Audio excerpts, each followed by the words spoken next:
Good evening, everybody. Welcome back to Gargoyles episode reviews. Today we are wrapping up the mirror. Mirror, mirror on the wall, who's the trickiest of them all? Puck. Demona is about to get more than she bargained for.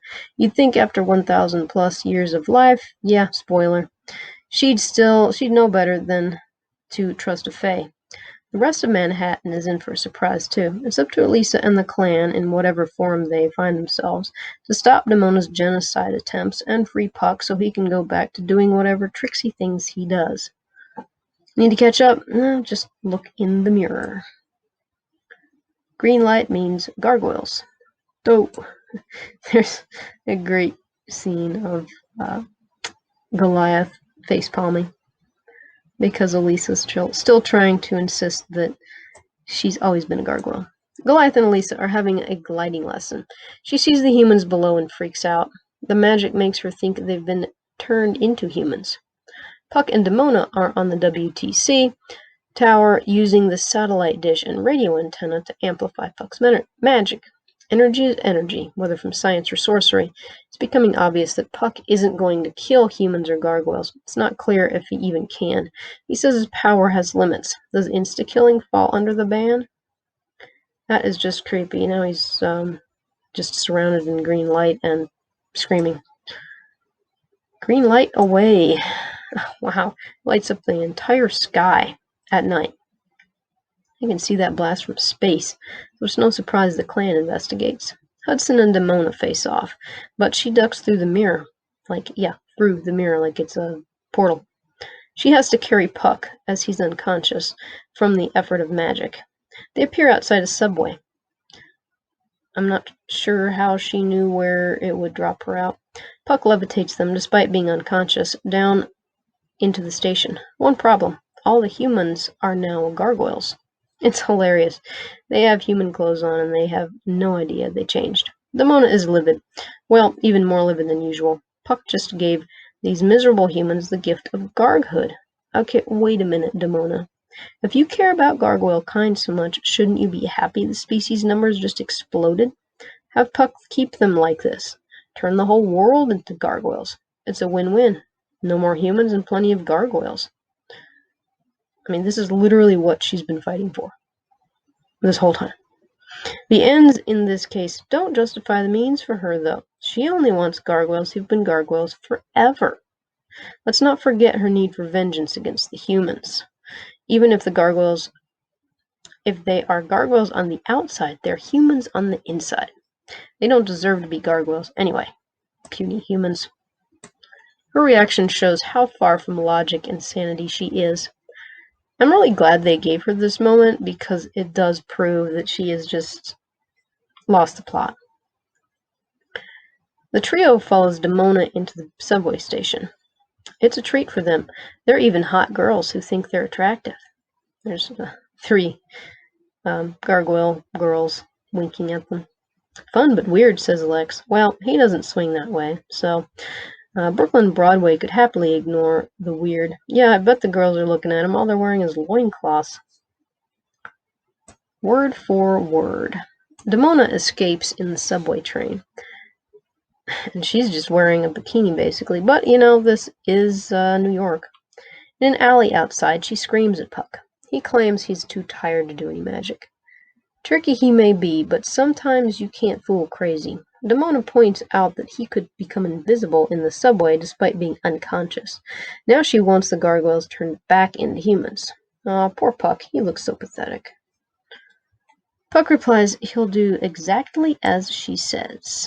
There he's grinning at himself in a car side mirror. Why don't I trust him?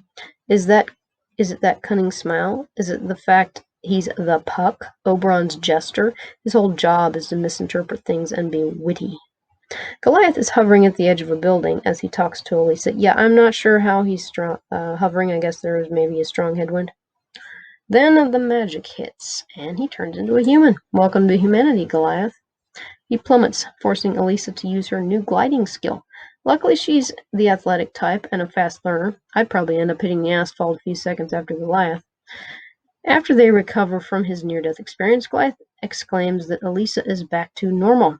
Sigh. Here we go again.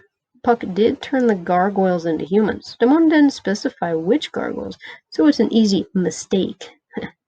He's only Fae, after all. Flower power. Goliath has had enough. They need to deal with Demona, but they have to keep the fight on the ground. Smart. He knows that the gargoyle's ability to glide is a major advantage. They can't match her strength for strength, either, but with tactics, they should be able to wrestle Puck away from her. He's her weapon, and they need to disarm her. Too bad he's not her only weapon. She brought a laser rifle to the fist fight. Goliath breaks into a nearby shop and gets, medieval weapons inside. Okay. Those are crap, right, Goliath? Like, they're Chinese junk used for decoration. There she is. The light from the laser is turning her purple. Again, I don't think there's that much light that comes off of a laser. That's kind of the whole point of a laser. All the light beams are lined up. Light it up. She loves them lasers. Puck sees his freedom and a party. He turns the axe Lexington grabs into a circular saw that wants to buzz off Lex's face and his fancy new hair. Puck sticks Hudson down with tar. Broadway gets a giant flower that constricts him. And there's all three in one shot. This is totally serious and believable in Gargoyles. Yep. Bronx turns into a regular dog and starts chasing Puck. The Fae accidentally kicks through the flower stem on his way by, making it fall into the path of Lex's axe/saw. Oops. Ha, such a klutz. Now the trio is free. It's a good thing, too, because Demona is just about to snap Goliath like a twig. The trio jumps in, but as usual, humans rush to screw things up. And by humans, I mean the ones that got turned into gargoyles. They want to save Demona. The trio has to use scare tactics that hark back to Awakening to frighten off the pack of humans/gargoyles who are freaked out at the gargoyles/humans. I gotta say, the trio is good looking as humans. Elisa jumps in to tangle with Demona.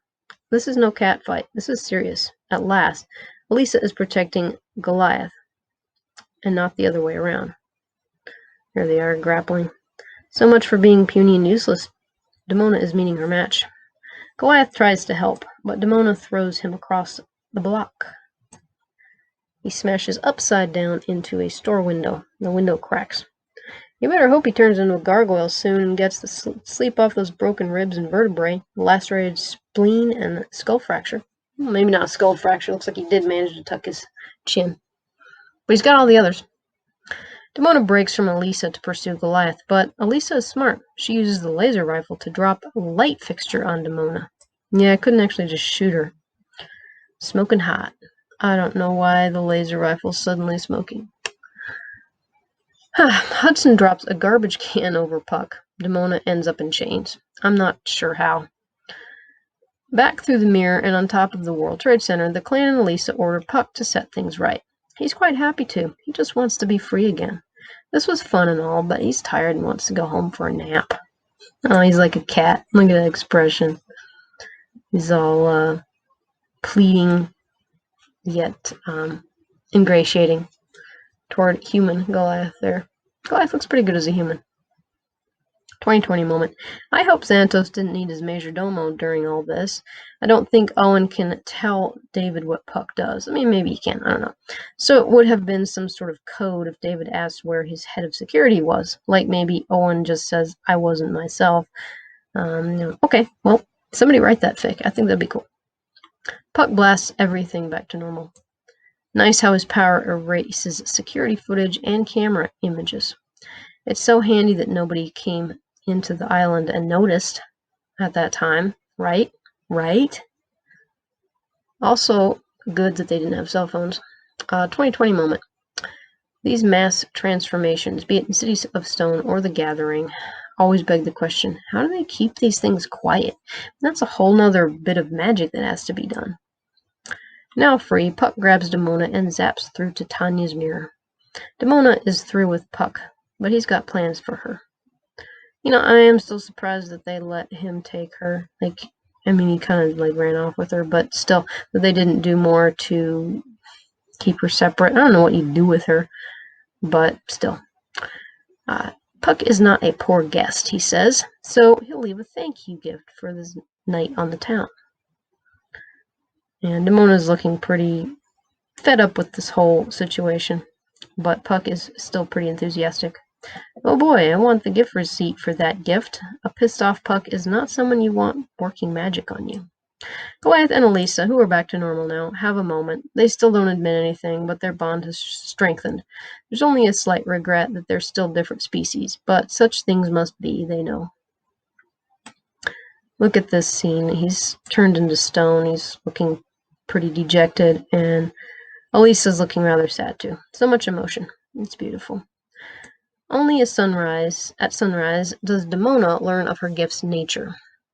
No more stone at sunrise. Ah, the sun feels so good on her human skin. Puck.